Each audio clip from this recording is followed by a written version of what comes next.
Assalamualaikum warahmatullahi wabarakatuh. Baiklah, saya Wiki Safitri dengan NIM 2030111154, lokal 3D, jurusan PGMI dengan dosen pengampu Ibu Ismiati MA dalam mata kuliah Pengantar Ilmu Al-Quran dan Hadis. Baiklah, di sini saya akan menjelaskan materi yang berkaitan ilmu hadis. Poinnya yaitu pengertian ilmu hadis secara bahasa dan istilah, objek bahasan ilmu hadis, dan yang terakhir yaitu cabang-cabang ilmu hadis. Dan langsung saja yang pertama yaitu pengertian ilmu hadis. Jadi secara etimologi, hadis itu adalah kata benda atau isim dari kata al-tahdits yang berarti pembicaraan. Dan dalam kata hadis itu mempunyai beberapa arti. Yang pertama itu jadid atau baru. Dan dalam hal ini dimaksudkan hadim adalah kitab Allah, sedangkan yang dimaksud jadid adalah hadis Nabi Shallallahu Alaihi Wasallam. Dan yang kedua qarib, yang berarti dekat atau dalam waktu dekat atau belum lama. Dan yang ketiga khabar, yang berarti warta, berita, yaitu suatu yang dipercakapkan dan dipindahkan dari seseorang kepada seseorang.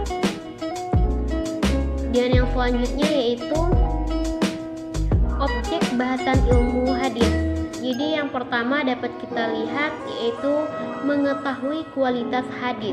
Jadi di dalam ilmu hadis ini ilmu mustalah hadis yaitu suatu belajar yang mengenai berbagai macam hadis yang disepakati oleh para ulama hadis. Dan ini mengenai diterima atau ditolaknya hadis tersebut. Dan yang kedua yaitu mengetahui kualitas sanad dan matan hadis, yaitu dari pengertian ilmu hadis dirayah atau ilmu hadis mustalah hadis, yaitu sebagaimana yang paling atas itu, maka kita akan mengetahui bagaimana gambaran mengetahui disiplin ilmu, yaitu mempelajari tentang seluk-beluk hadis yang berkaitan dengan kualitas sanad dan matannya. Dan yang ketiga yaitu mengetahui bagian dan macam-macam hadis. Dan yang keempat yaitu mengetahui keadaan para rawi. Jadi di sini itu dapat kita jelaskan dengan mempelajari ilmu hadis dirayah, itu ilmu mustalah hadis, maka kita akan mengetahui beberapa keadaan rawi. Jadi apakah rawinya adalah seorang yang dihafidz, adil, atau tidak keduanya. Dan yang terakhir yaitu menjaga kemurnian kalimat hadis.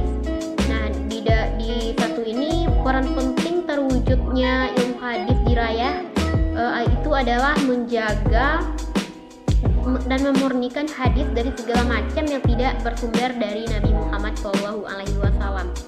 Nah, pasalnya banyak kelompok atau individu yang mengada-ngada dalam membuat hadis palsu. Dan yang poin ketiga yaitu cabang-cabang ilmu hadis. Dapat kita lihat yang pertama itu ilmu rijalil hadis. Jadi ilmu rijalil hadis ini ilmu yang membahas tentang para perawi hadis, baik dari sahabat, tabi'in maupun dari angkatan sesudahnya.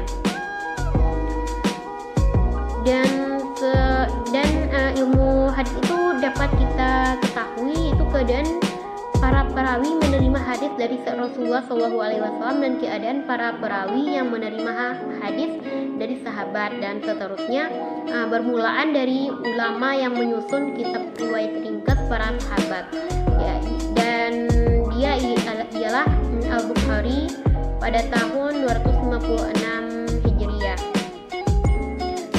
Dan yang kedua yaitu ilmu jar wa ta'dil. Jadi ilmu itu pada hakikatnya merupakan suatu bagian dari ilmu rajail hadis, namun karena bagian ini dipandang sebagai hal yang terpenting, maka ilmu ini dijadikan sebagai ilmu yang berdiri sendiri. Dan para perawi yang tidak baik agar orang itu tidak diperdaya dengan riwayat-riwayatnya atau telah tumbuh sejak zaman sahabat. Jadi menurut keterangan Ibnu Hadi dalam Muqaddimah kitab Al-Kamil Jamil, para ahli telah menyebutkan keadaan-keadaan para perawi sejak zaman sahabat.